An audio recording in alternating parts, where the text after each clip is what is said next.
Here. How's it going, everyone? This is Brad Williams with Over 40 Fitness Hacks. I have with me my new season co-star, Mr. David Grant. How's it going, David? Good, man. Hello from Stuttgart, Germany. Yeah, absolutely. Thanks for being on the show. Yeah, thanks for having me, man. I think podcasts are pretty wild. It's cool how we can it's the cool side of globalization, right? Absolutely. Well, cool, David. Our next topic we're going to talk about is, getting into our 40s. Both of us have experienced this with just, pain overall, whether you're an athlete or not, or a salsa dancer or, a gym owner like myself, just, what the body's going through. And, that's kind of the reason why I started this podcast is, in my 20s training people, I didn't have any problems. So I'm like kind of pushing my older guys and girls like, come on, lower back pain, just tighten your core up and just keep pumping through and stretch more. And then you finally get to this breaking point. It seems with the human body at 40, things are just falling apart and you experience it yourself. So what are your thoughts on that? I know we're going to go into lower back pain specifically later. Next topic. Yeah, sure. I mean, so actually, I'm having just the opposite effect. I'm like, I'm just getting better and better and better, and less pain. And that's just because you're a movement specialist, though. Yeah, but it could be though. No. But you're seriously though, right? I mean, it totally could be. I mean, I basically just put myself in the gauntlet to find out what works and studying all this stuff. So yeah, 100%. And I think if I had to, before I even get into lower back pain and all that theory, if I had to put it down on one thing, I would say that I always question the narrative. Always. And with that, you can find science that says whatever you want. And a great example was an ex-girlfriend of mine once told me, hey, did you hear this new podcast with Joe Rogan? This guy says broccoli sprouts are BS. And I was like, yeah, but the sulforaphane. And I was already more ketogenic. It's not like I was vegan, but I was just like, no, it's the sulforaphane, and wanting to fight it. And I was like, all right, well, who was this guy? She's like, yeah, his name is like Paul Saladino. And I was like, who is this? And then I read the thing. I'm like, oh, yeah, of course, a carnivore doctor. And so I love going into things biased against it and then listening. And when I heard him give his 10-minute rant about, his opinion, if I will, about sulforaphane and broccoli sprouts. I mean, I have a master's degree. I took Chem 1, I took Chem 2, I took tons of biologies. I'm not an idiot. And I was able to follow along just enough to be like, you know what?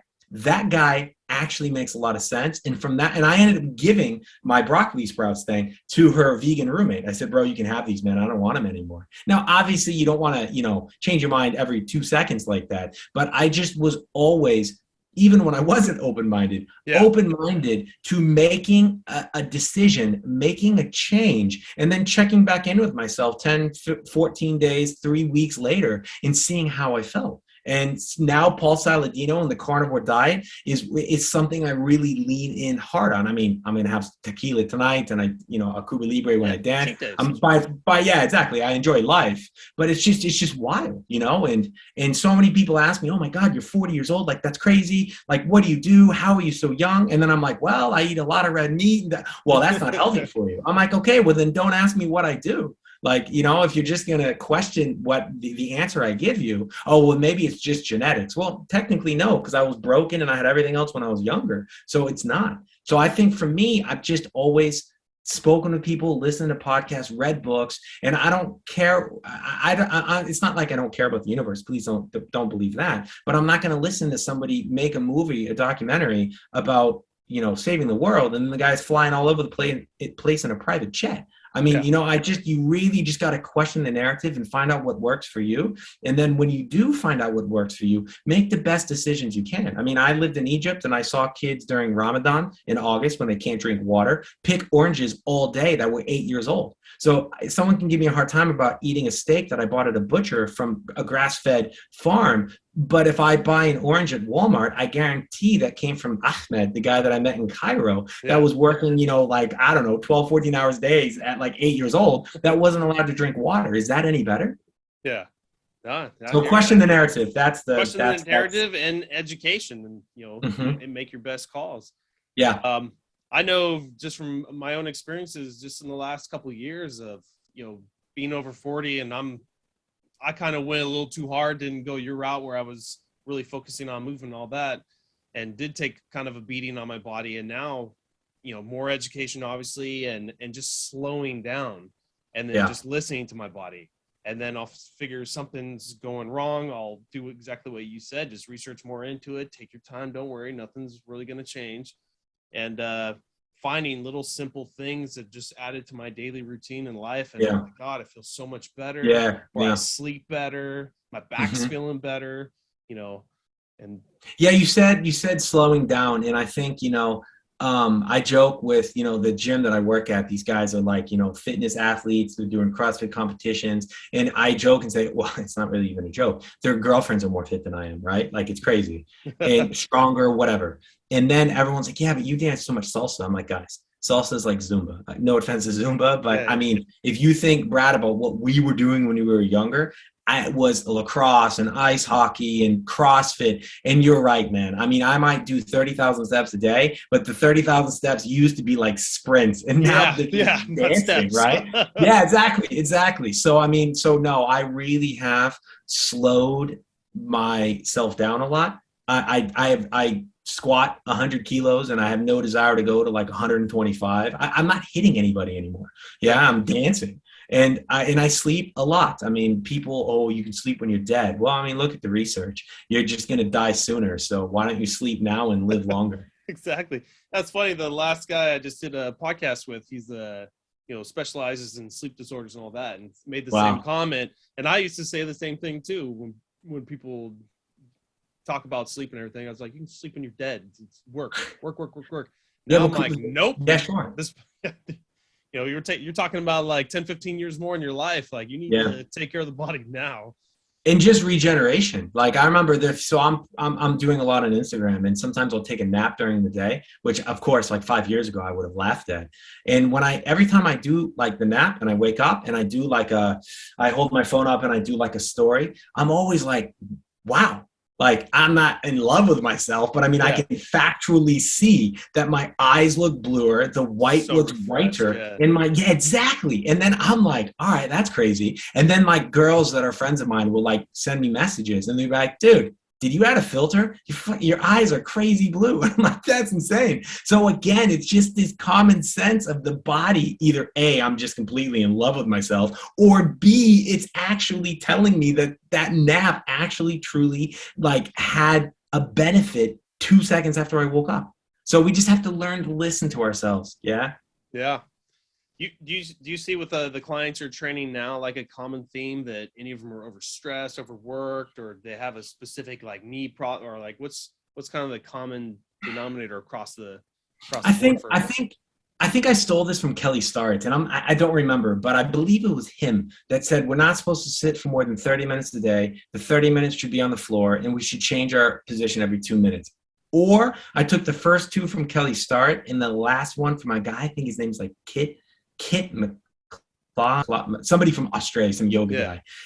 So I either stole them and put them together on my own and just took credit for it, or they're all from K-Star. I don't remember. But I think that's the problem. If we're 99% the same as a caveman and cavewoman, well, I don't think that high school quarterback, is any weaker than that cave boy was back in the day. I would argue probably the opposite. Yeah. But, the difference is when it comes to our sedentary lifestyle, those kids or those cavemen and cave women and cave non-binaries, if they had them back then, they were walking around. Yeah, that's all they did. They didn't sit that much. And if they did, it was on the ground. It was on a rock. They weren't in class learning 8 hours a day, driving, getting stuck in traffic. So I think a lot of times, that's why I often say the muscles are not weak. A lot of times there's just, everything is so convoluted and tight, and the mobility is not there. So if we bring the mobility back, I mean, a lot of times literally the pain disappears like in the first week. And I'm like, well, I mean, if the pain disappeared, we continue to do this, it doesn't come back. I mean, I have, haters sometimes that are like, well, the science says that this doesn't do anything. I'm like, well, tell that to the person that's able to play with their kid again. Yeah, and not taking synthetic medication every single day and didn't get surgery. And I'm like, I mean, I guess we can tell them to stop, but why would they want to? They finally got the goal. They finally achieved the goal that they wanted. Yeah, and gave them something that they can continue on as they get even older too. Yeah, that's on their own, right? Sure, they can continue to come to me, but I always say, my goal is to teach you to what you need to do so you become pain-free and stay pain-free, of course. But what if I get hit by a bus? What if I take my online company and I move to Tahiti? Yeah, these people should not be, holding my hand, because Yeah. then once I'm gone, they're screwed. Yeah. No, that's why they're paying you to learn this, and hopefully they're taking notes. Yeah, yeah. So that's the common theme I see, is that these people are just way too sedentary, and they have been so confused instead of convinced, that they believe that something so simple like the four pillars, strength, mobility, movement, and stretching, that there's no way something so simple can fix them. And that's what every one of my clients say. So many, I lost count how many lower back surgeries I stop a year, how many shoulder surgeries I prevent, how many people I get off medication, how many kids I get off of like Ritalin and Adderall. It's wild. Yeah. And then at the end, the parents are like, I can't believe it was so damn simple. And I'm like, yeah, it's crazy. The body's pretty in tune and pretty clever if we choose to learn how to listen to it. Yeah. Yeah. That's the thing. We're the one dulling it and dumbing it down by just lounging around. We're not supposed to. Yeah, and just taking that, I look at like the comparison of the Americans to the Europeans.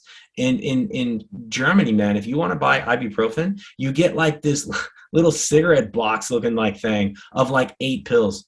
Like yeah, sure, and you have to go to a pharmacy. That's it. Yeah, you get 500 tablets for $4.99. Well, no way. That's not impossible. And when I got my wisdom teeth taken out, the woman was like, "Let me write you a prescription for 600 milligrams ibuprofen." I mean, all you got to do is take 400, and you get 800. It's simple. Yeah. And she was like doing me a favor and giving me 600. There's no OxyContin. There's no, I don't know, not Vioxx. Sorry, I'm going blank on all the names of the drugs at the moment. But you don't get any of it. Percocets or whatever, right? Yeah. You don't get any of that stuff. No way. None. Zero. My ex-girlfriend had foot surgery. They gave her one time OxyContin. And when she was done with that one time, she was like, that was amazing. Can I get more? They're like, nope, you're on 400 milligrams ibuprofen from now on. Yeah. I mean, yeah. So we just mask everything in the States, and then we wonder why we fall apart.